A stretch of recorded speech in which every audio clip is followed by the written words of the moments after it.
महात्मा उपासक डॉक्टर सोहनराज तातेड़ पुनरुत्थान और आत्मविज्ञान के बाद अब ला रहे हैं सनातन सत्य, जैसी दृष्टि वैसी सृष्टि, कुदरत, कुदरती रचना एवं कुदरत के कानून से शाश्वत सुख की प्राप्ति। लॉगिन करें www.drsohanrajtated.com, YouTube channel doctor Sohanraj Tated, play store से डाउनलोड करें mobile app doctor Sohanraj Tated. ओम ह्रीं नमो अरहंताणम, ओम ह्रीं नमो सिद्धाणम, ओम ह्रीं नमो आयर्याणं, ओम ह्रीं नमो उवज्जायाणं, ओम ह्रीं नमो लोहे सवसाउणं, ऐसो पंचनकारो सर्वपावपणासनो मंगलाणं च सव्येसिं पडमं अवै मंगलं, पडमं अवै मंगलम्। ओम नमो भगवते वासुदेवाय, ओम नमः शिवाय। भाइयों और बहनों, मातृशक्ति को नमन। आज का हमारा बहुत सुंदर विषय प्रतिस्पर्धा से बचें।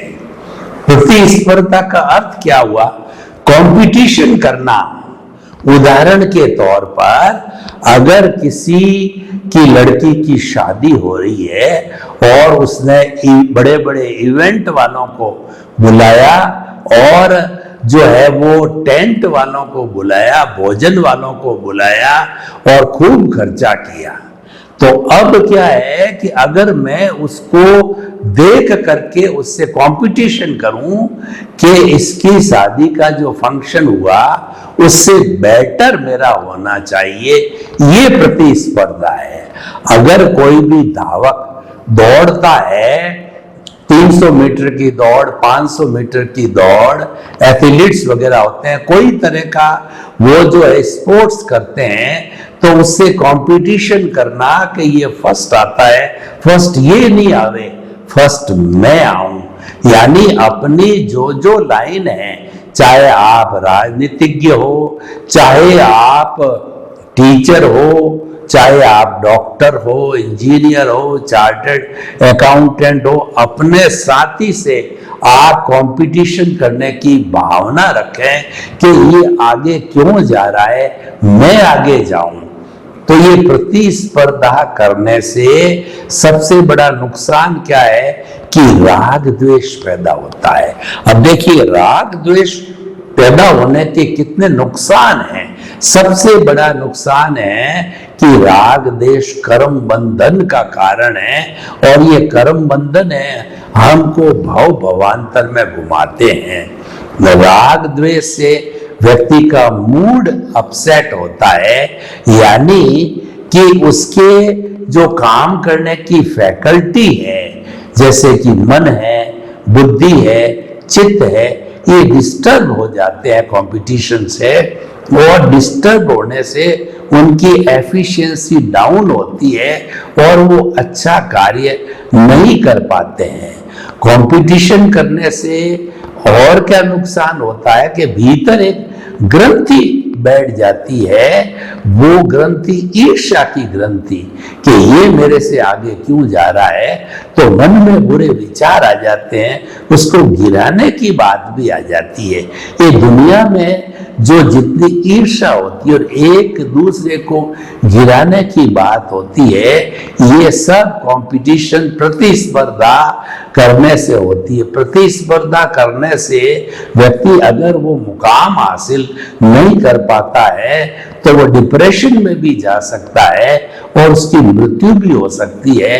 कंपटीशन करने से, सफलता नहीं मिलने से व्यक्ति को हार्ट अटैक भी हो सकता है, कोमा भी हो सकता है, और निरंतर व्यक्ति के जीवन में कंपटीशन की भावना चलती रहती है तो वह व्यक्ति ब्लड प्रेशर, डायबिटीज और मानसिक बीमारियों से ग्रसित भी हो सकता है, उसकी नींद भी गायब हो जाती है। तो भाई और बहनों, हम आपको बताना चाहते हैं कि कंपटीशन से बचें। मैं ये नहीं कहता हूं कि आप अपनी प्रोग्रेस मत करो, लेकिन प्रोग्रेस कंपटीशन रहित तो होकर के करो। कंपटीशन में और अपनी रफ्तार से चलने में बहुत बड़ा फर्क है। एक कार वाला हमारे पीछे से जा रहा है, हमारे पास में से गुजरा, वो 100 की स्पीड से चल रहा है, और मैंने जब उसकी स्पीड देखी तो मेरे मन में भी आया कि मैं उस कार से आगे चले जाऊं। तो 120 की स्पीड करी, खड्डा आया, अनबैलेंस आया, कुछ गड़बड़ हुई और मैं एक्सीडेंट कर बैठा। तो ये कंपटीशन क्या काम का हुआ? जीवन के किसी भी क्षेत्र के अंदर कभी भी प्रतिस्पर्धा नहीं करनी चाहिए। प्रतिस्पर्धा करने से सारे नुकसान ही नुकसान होते हैं। तो मैं इसका अर्थ ये नहीं है कि आप जो है जीवन में विकास मत करो, विकास तो करना ही है, लेकिन आपको अपनी रफ्तार से चल करके करना है। और कंपटीशन भी करना है तो कुछ ऐसे क्षेत्र होते हैं उसमें कंपटीशन करने से हमको लाभ भी होता है। नुकसान की बातें तो मैंने बताई, जिसके अंदर अपने खुद की गिरावट होती है, लोगों के प्रति बुरे भाव आते हैं, ईर्ष्या और घृणा के भाव आने लग जाते हैं। अब दूसरा क्षेत्र जो है वो अध्यात्म का क्षेत्र है। अध्यात्म का क्षेत्र क्या कहता है कि जैसे कोई भी व्यक्ति जो है वो अच्छा प्रवचनकार होता है या अच्छा चिंतन करता है, तो हमको भी ये सोचना है कि मैं भी पॉजिटिव थिंकिंग की बात करूं, उससे प्रेरणा ले। कंपटीशन नहीं करके उससे प्रेरणा ली जाए, उसको प्रमोद भावना कहते हैं कि ये इतना अच्छा जो है प्रवचन करता है, इतनी अच्छी सोच रखता है, तो मैं भी सोच के और उसकी एप्लीकेशन करनी चाहिए। प्रेरणा लेना और कंपटीशन करने में बहुत बड़ा अंतर है। प्रेरणा से हम अपनी रफ्तार से अपनी दिशा में चलते हैं और कंपटीशन करने से जो है हम उससे आगे निकलना चाहते हैं। देखिए, एक अध्यापक जी ने अपने जो शिष्यों को बोला, एक लाइन खींची बोर्ड के ऊपर और जो है शिष्यों को बोला कि इस लाइन को जो है आप छोटा कर दीजिए। एक स्टूडेंट खड़ा हुआ, उसने दोनों तरफ उस लाइन को मिटा करके कहा, गुरुजी आपने जो लाइन की लंबाई खींची थी नाप लीजिए, ये छोटी हो गई। और एक समझदार व्यक्ति था तो उसने क्या किया, उस लाइन के नीचे बड़ी लाइन खींच दी और कहा, गुरुजी देखिए आपने खींची वो लाइन छोटी हो गई। बड़ी लाइन है ये, देखिए जो मिटाया था वो एक तरह का कंपटीशन था और बड़ी लाइन कर दी है, ये प्रमोद भावना है। यानी कि आप उससे बढ़िया बन करके दिखाओ तो लोग ऑटोमेटिकली आपको कहने लग जाएंगे कि ये भला इंसान है, ये अच्छा व्यक्ति है, और आपके प्रति सम्मान की भावना बढ़ती जाएगी। तो ये प्रमोद भावना है। कंपटीशन नहीं करके किसी के गुणों के प्रति प्रमोद भावना रखो और प्रमोद भावना से कुछ ग्रहण करने की बात की जाए। ऐसा बताया जाता है कि अगर ज्ञान, अगर अच्छाई एक छोटे से बच्चे के पास में भी हो तो हमें लेनी चाहिए, क्योंकि हमारे जीवन का जो विकास है वो अच्छाई से होगा, पॉजिटिव थिंकिंग से होगा, विधायक भावों से होगा, अच्छी सोच से हमारा विकास होगा। व्यक्ति का जो अधोपतन होता है वो नेगेटिव थिंकिंग से होता है। नेगेटिव थिंकिंग के अंदर व्यक्ति जो है वह ईर्ष्या, जलन और बुरे विचार करने लग जाता है। तो हमें इस मानव जीवन का उपयोग करना है कि हम बुराई का रास्ता क्यों पकड़े। बुराई तो भीतर भरी पड़ी है। हमारे जितने बड़े बड़े आचार्य हुए, मनीषी हुए और जो है हमारे पेरेंट्स हैं, वो हमको बार बार नसीहत देते हैं, क्योंकि हम भुलक्कड़ हैं। To err is the human.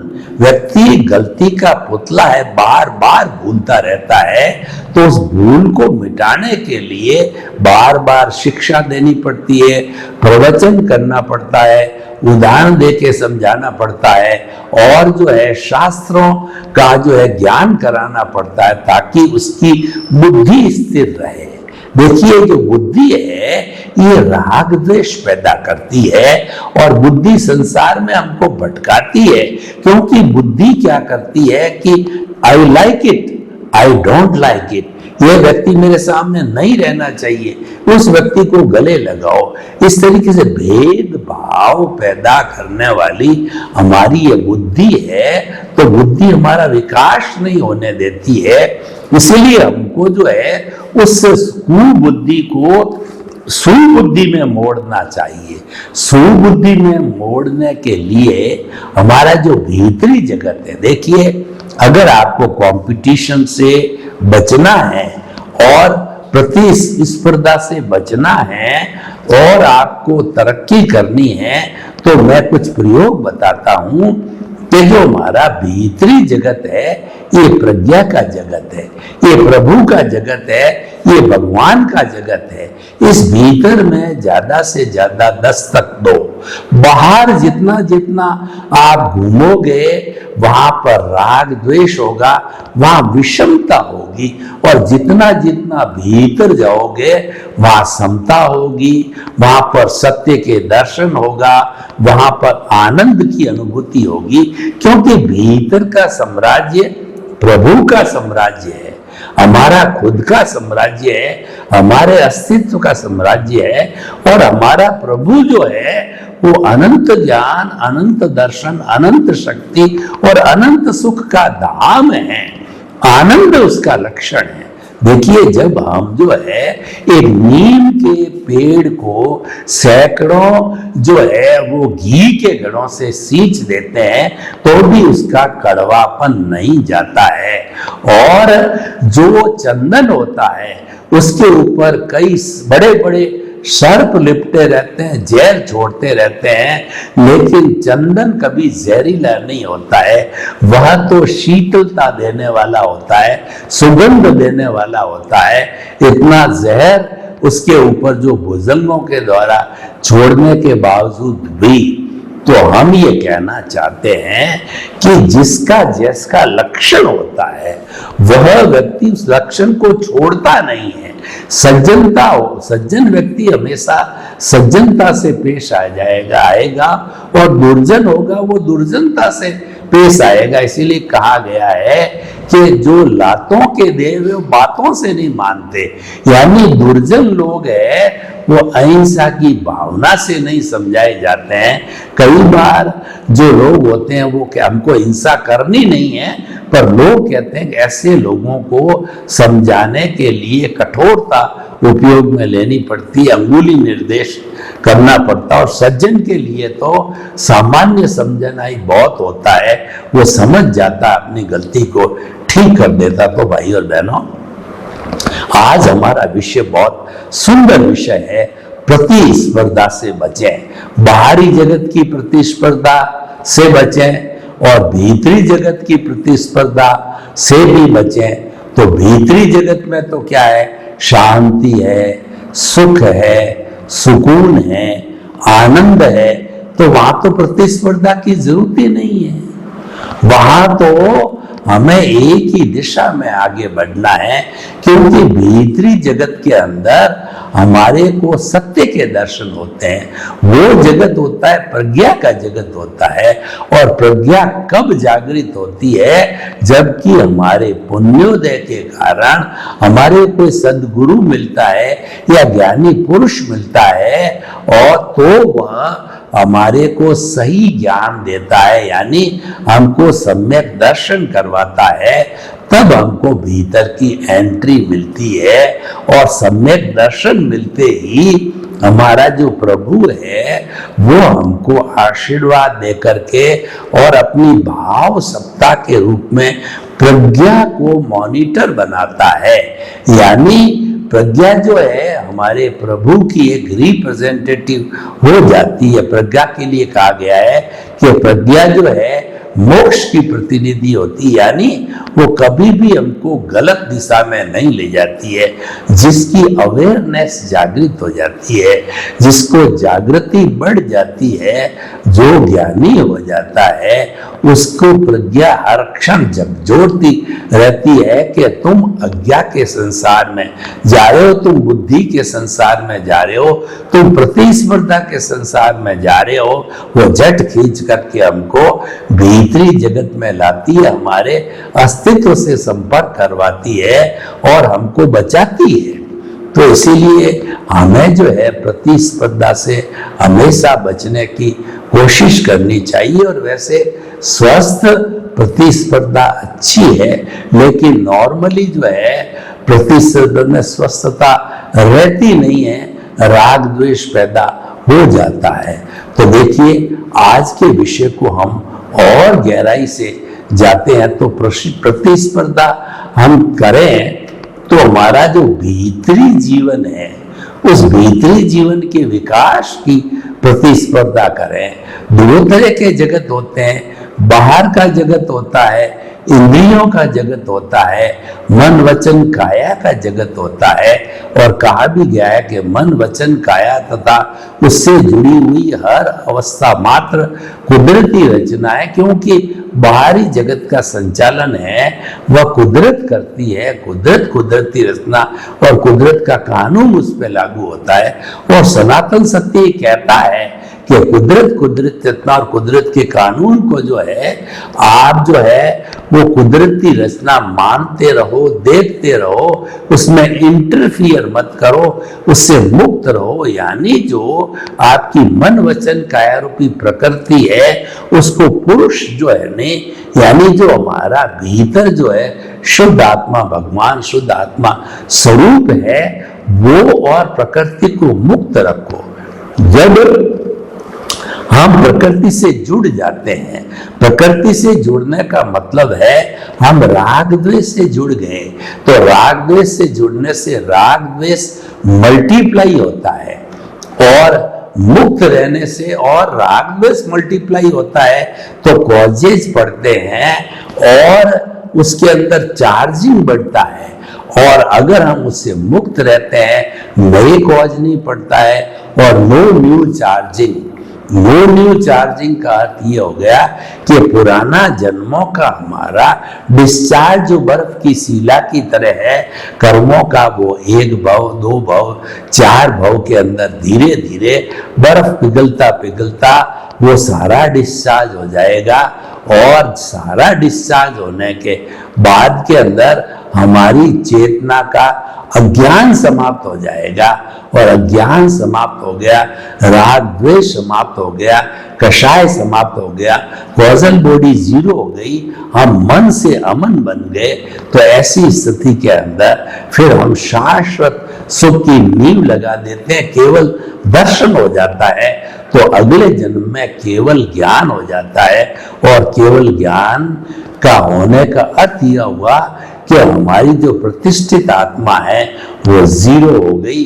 और वो जीरो होते ही केवल ज्ञान, केवल दर्शन, मतलब नेक्स्ट बर्थ में निश्चित रूप से हम मुक्ति को प्राप्त हो जाएंगे। और मुक्ति को प्राप्त होने के बाद के अंदर हमारे को ये जितना राग द्वेष का संसार है, इसमें भाव भ्रमण करने की कोई आवश्यकता नहीं रहेगी। तो देखिए कि हम बाहरी प्रतिस्पर्धा को छोड़ करके भीतर की प्रतिस्पर्धा के साथ में जुड़े, हमारे प्रभु के जो है गुणों का गुणगान करने में जुड़े। हरि अनंत, हरि कथा अनंत, भीतर जो बैठा है वो हरि है। और इसकी कथा जो है, क्योंकि अनंत ज्ञान, अनंत दर्शन, अनंत सुख का सागर है, तो उसकी कथा भी अनंत है। जैसे गोभी के पत्ते में पत्ता, पत्ते में पत्ता, पत्ते में पत्ता होता है, तो उसी तरीके से जो है हमारी आत्मा के ज्ञान में से ज्ञान निकलता रहता है। ये अथाह समुद्र है इसके ज्ञान का। तो इसीलिए हम जो ये बताना चाहते हैं कि आप भीतरी जगत के अंदर कंपटीशन करो, बाहरी जगत की प्रतिस्पर्धा से बचो। वो हमारे विवेक विवेक चेतना को गिराता है, और भीतर का जगत है वो विवेक चेतना को जागृत करता है, और हम भीतर ही भीतर अपना सम्यक ज्ञान, सम्यक दर्शन है, उसका बहुत बड़ा डेवलपमेंट कर लेते हैं। और यही सम्यक ज्ञान, सम्यक दर्शन है, आगे कैरी फॉरवर्ड होता है। हमारे घाती कर्म होते हैं वो कैरी फॉरवर्ड होते हैं, और हमारे अघाती कर्म यानी आयुष्य, नाम, गोत्र, और जो है हमारा आयुष्य, नाम, गोत्र और वेदनीय, ये चारों इस शरीर के द्वारा भुगत लिए जाते हैं, फिर कैरी फॉरवर्ड नहीं होते हैं। नेक्स्ट बर्थ के जो होते हैं वो नेक्स्ट बर्थ के अनुकूल होते हैं, लेकिन घाती कर्म होता है वो प्लस माइनस होकर के और आगे चलता रहता। अगर हमारा सम्यक ज्ञान, सम्यक दर्शन है, तो हमारा ज्ञानावर्णीय, दर्शनावर्णीय और मोहनीय कर्म तो हमारा न्यून पहले ही हो गया, क्योंकि हमने अकर्ता पद को छोड़ करके हम जो है अंतर आत्मा पद पर विराजमान हो गए, और परमात्मा बनने की ओर हमने रियल पुरुषार्थ करना चालू कर दिया। ये जो रियल पुरुषार्थ है वो बड़ा सिंपल है, वो दृष्टि विज्ञान है, यानी आपको बाहर का कोई भी परिवर्तन नहीं करना है, और भीतर में जो आपकी रॉन्ग बिलीफ है उसको समाप्त करके राइट बिलीफ करते जाते हैं, तो आपका जो भीतर सम्यक ज्ञान, सम्यक दर्शन जो है वो हमने जो उसको रखा है, तो वह डेवलपमेंट होता रहेगा, रिच होता रहेगा, रिच होता रहेगा, और अगले जन्म में वो डेवलप्ड जो है ज्ञान दर्शन जाएगा। यानी जो है हमारा जो कहना चाहिए कि वो ज्ञानावर्णीय, दर्शनावर्णीय और मोहनीय है, बहुत ही जो है वो न्यून अवस्था के अंदर आगे कैरी फॉरवर्ड होंगे।